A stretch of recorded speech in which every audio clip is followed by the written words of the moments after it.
Assalamualaikum warahmatullahi wabarakatuh. Apa kabar semuanya? Hari ini kita akan belajar materi mengenai tentang Mayop Accounting.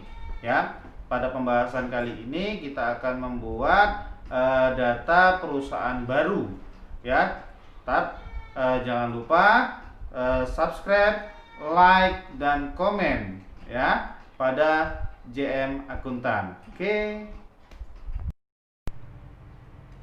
Oke, langkah awal untuk menggunakan aplikasi Mayop Accounting versi 18 ya, yaitu dengan mengdouble klik aplikasi yang sudah terinstall di dalam desktop ya, dalam laptop kita.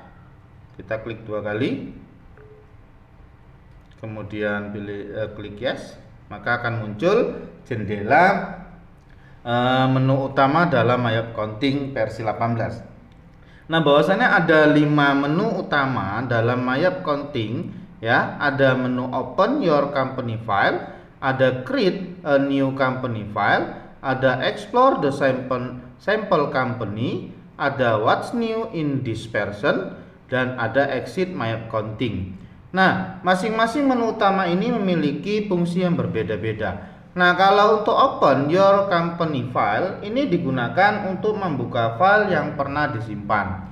Misalkan kita sudah punya data perusahaan. Nah, kalau kita mau menggunakannya kembali, maka klik atau pilih Open. Kemudian menu yang kedua yaitu Create a New Company File. Ini digunakan untuk membuat data perusahaan baru. Ya, misalkan kita belum punya data perusahaan yang baru nih, kita akan membuat baru, maka pilih menu Create a New Company File. Kemudian yang ketiga, Explore the Sample Company. Ini digunakan untuk membuka file contoh yang telah disediakan oleh Mayop Accounting. Artinya apa? Mayop Accounting ini sudah memiliki contoh. Nah, ini bisa kita ambil contohnya. Maka dari menu Explore. Kemudian menu yang berikutnya ada What's New. Ini digunakan untuk melihat fitur-fitur ya, fitur-fitur baru yang terdapat pada Mayop versi ini. Nah, dalam hal ini ya kita menggunakan versi 18 dan menu yang terakhir adalah Exit ya. Ini digunakan untuk mengakhiri program Mayop. Nah, dikarenakan kita masih baru ya dalam pembelajaran ini, kita akan membuat data perusahaan baru, maka kita pilih Create a New Company File. Nah, muncul jendela Welcome to the Mayop New Company File Assistant. Nah, ini nggak usah di apa ya, klik the next button aja, kita klik next. Iya, seperti ini. Nah, ini yang perlu kita isi untuk mengenai informasi perusahaan kita. Nah, yang paling atas ada serial number, ini kosongkan saja ya. Namanya kita masa-masa pembelajaran. Nah, kemudian ada kolom company name ya, atau nama perusahaan, ini perlu kita isi. Misalkan kita isi dalam hal ini perusahaan kita PDI ya, maaf ya. Ini PD Aira Jaya Maju ya. Kemudian ada UN number, ini abaikan saja, UN type abaikan saja, tidak perlu kita isi. Kemudian kalau ada GST number, ini kolom ini untuk mengisi nomor pokok wajib pajak atau NPWP. Jika perusahaan kita ada NPWP-nya, ini kita isi. Kalau belum ada, ini tidak diisi juga tidak apa-apa ya. Kemudian ada kolom address atau alamat ya, ini perlu kita isi ya. Misalkan Jalan Dusun 3, Gang Keluarga, Desa Cempedak Lobang ya, Seirampah. Ini alamat perusahaan kita misalkan.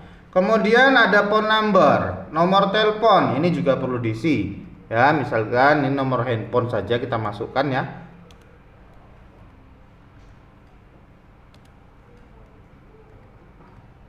Oke.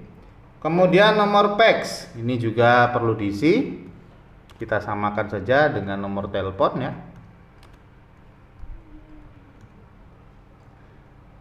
Email, alamat email. Nah, ini alamat email kita misalkan ya, sesuaikan sama nama perusahaan kita.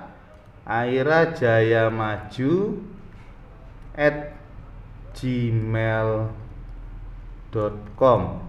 Oke, setelah informasi perusahaan kita isi, maka langkah berikutnya adalah klik next.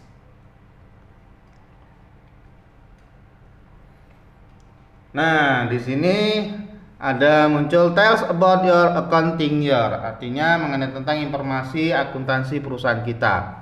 Yang pertama ada current financial year. Current financial year ini tahun transaksi atau tahun buku.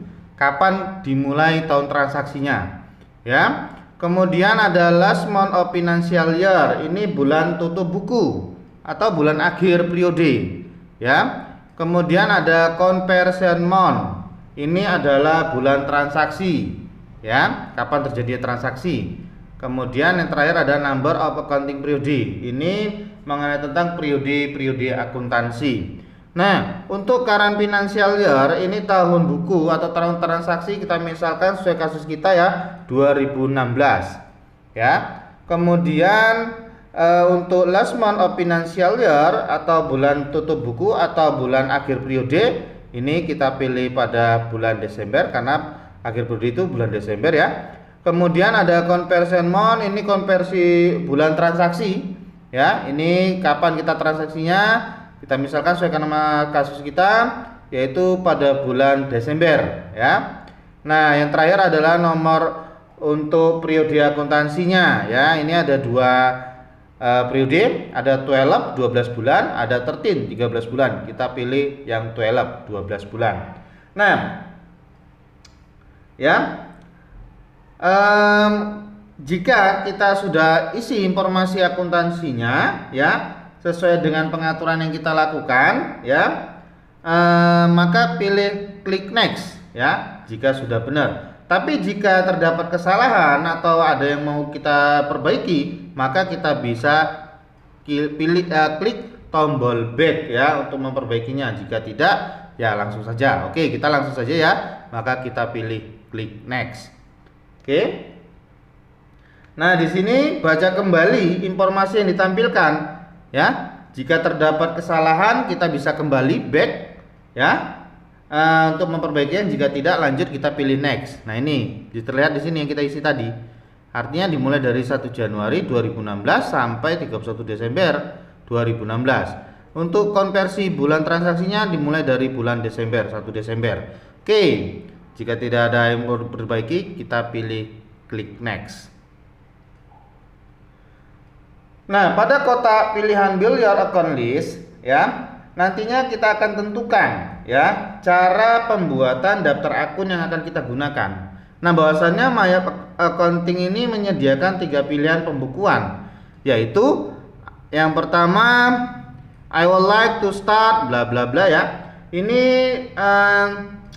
untuk artinya Anda akan menggunakan daftar akun yang telah disediakan oleh Mayop. Ini Mayop sudah menyediakan ya. Kemudian pilihan yang kedua ini artinya Anda akan mengimport daftar akun dari file lain ya. Misalkan kita sudah punya file daftar akun sudah kita buat dalam file lain dalam bentuk misalkan dalam Microsoft Excel. Ini kita ambil dari sini, import ya. Dan yang ketiga ini Anda akan membuat sendiri daftar akun secara langsung. Nah, pada kasus ini ya sesuai sama studi kasus kita ini kita pilih yang ketiga. Ingat ya, pilih yang ketiga karena kita akan membuat sendiri daftar akun secara langsung sesuai sama transaksi kita. Oke, kalau sudah pilih pilihan ketiga, maka pilih klik next. Nah, berikutnya akan tampil jendela informasi lokasi penyimpanan file. Ya, nah standarnya Mayap akan menyimpan file di lokasi drive C ya. Ini terlihat C ya. Tapi jika ingin kita merubah atau jika ingin mengubah lokasi penyimpanan file kita, maka pilih klik change ya. Nah, misalkan kita akan merubah ya, misalkan kita akan simpan di drive D, maka klik change ya, tunggu. Nah, kita cari drive D-nya. Nah, jika sudah, oke, file name-nya PD Aira Jaya Maju ya. Kalau sudah, kita save. Nah, maka dengan sendiri akan berubah sesuai sama permintaan kita tadi. Kita mau simpan di mana? Nah, di D ya. Nah, kalau sudah, kita pilih next. Nah, tunggu beberapa saat. Nah, setelah proses selesai, ya akan tampil informasi congratulations. Nah, artinya bahwa pembuatan file perusahaan kita sukses, berhasil. Nah, untuk masuk ke menu utama Mayop, nantinya kita pilih command center ya. Nah, di sini ada dua, setup assistant dan command center ya. Nah, kita pilih yang command center. Nah, dikarenakan kita milih command center, kita masuk ke menu utama ya. Mayop Accounting versi 18 akan ditampilkan. Nah, inilah dia ya, menu utama Mayop Accounting versi 18. Oke, cukup sekian dulu materi dari saya. Nanti kita akan sambung lagi pada pertemuan berikutnya ya. Mudah-mudahan materi ini dapat bermanfaat ya.